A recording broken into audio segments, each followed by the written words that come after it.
first thing for me was to ask Frank to join me, because actually Jay initially scheduled me to do it alone, and it would have been twice as challenging if I had to do it on my own. I immediately thought of asking Frank to join me, because for me, a solution to the challenge of the program was to create as much variety, musical variety, as possible.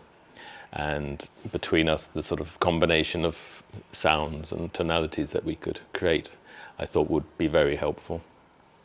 So, yeah, just for this as an example, is in the middle of the whole program, there's this section where he meets his famous friends one after another, and this could be boring in a way, because it's not a film, but it's very private in some parts, and in some of these films not much happened. So we had to come up with ideas how, as Stephen said, to make it different from each other, and find a way to make it, make it the whole thing a show somehow. Well, I think for me the important thing was the story of the program was in the structure of the program. I mean, it had been very carefully curated by Uli and Steve Masser. So a story was told, but it was a story across the 2 hours of the program. So we tried to match that musically, create a structure musically that was somehow mirroring the structure of the curation. And it worked well. For instance, we were both happy that, for instance, it worked towards the end when the later wife of Robert Altman. Yes. What's her name? The actress. It's always bad to mention it that way, but she was shown around the abandoned studio, and there we were able to create a very nice atmosphere, which was kind of sad. And it was sad. I mean, he was not allowed to come back to the US for crazy reasons. And also towards the end, when he was walking around London in one of the color films. So I think we're both happy when we can create a nice atmosphere that matches the image in a very good way. Yeah. I mean, that was the cleverness of the way the program had been assembled, is that we had the film How to Make Movies, which is a film. I don't know much about the film, but it feels like it's something he almost did for fun. Maybe he did it to fulfill a contract, I'm not sure, but you actually see the studio being constructed in a kind of time-lapse fashion, and it's a joke. So you see the studio being built, and then, sort of some fun sequences behind the scenes, and then you have the visitations, the celebrities visiting the studio.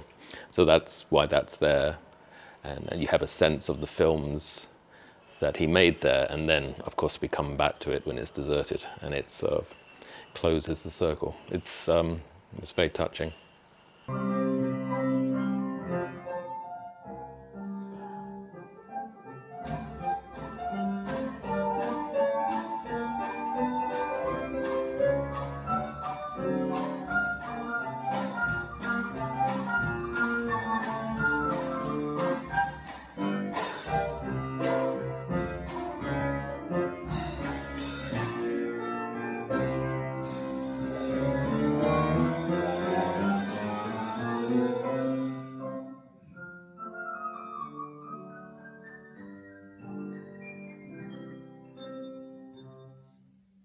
But also when you ask about the process, for instance, especially in this film, the whole film about making movies was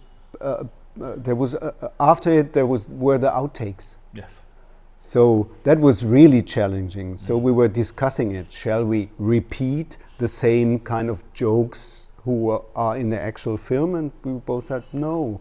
It's not a film in itself. So we tried just to make it different from before, and worked for the outtakes. Yes, sometimes you just play the mise en scène to be pretentious. It's like if there's fast activity within the frame.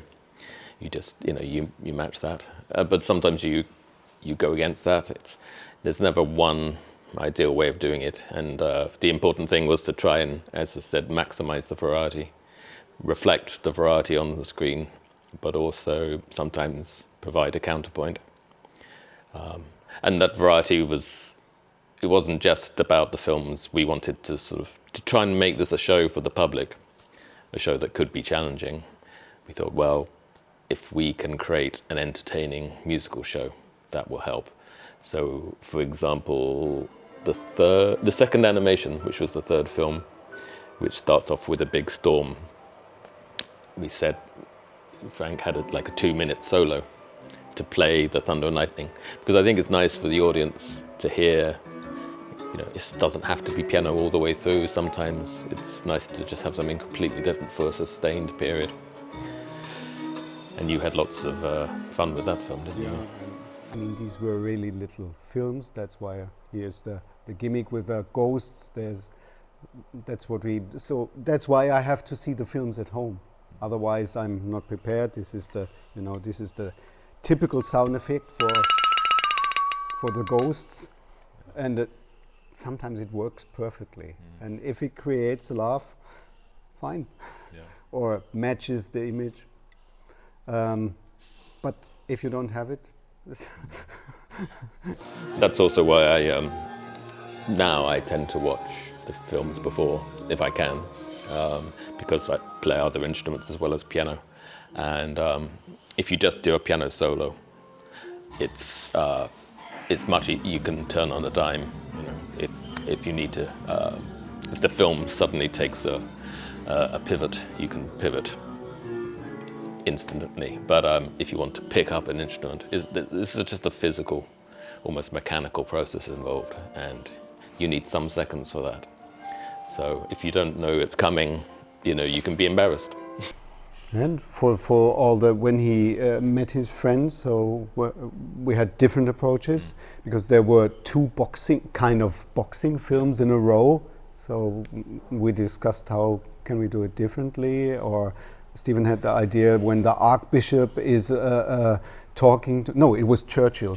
Churchill, who is not, he seemed not to be very amused about the whole thing when Chaplin tried to make him at least do something. So I played the Chaplin doing the funny little things, and he played the Churchill at that time.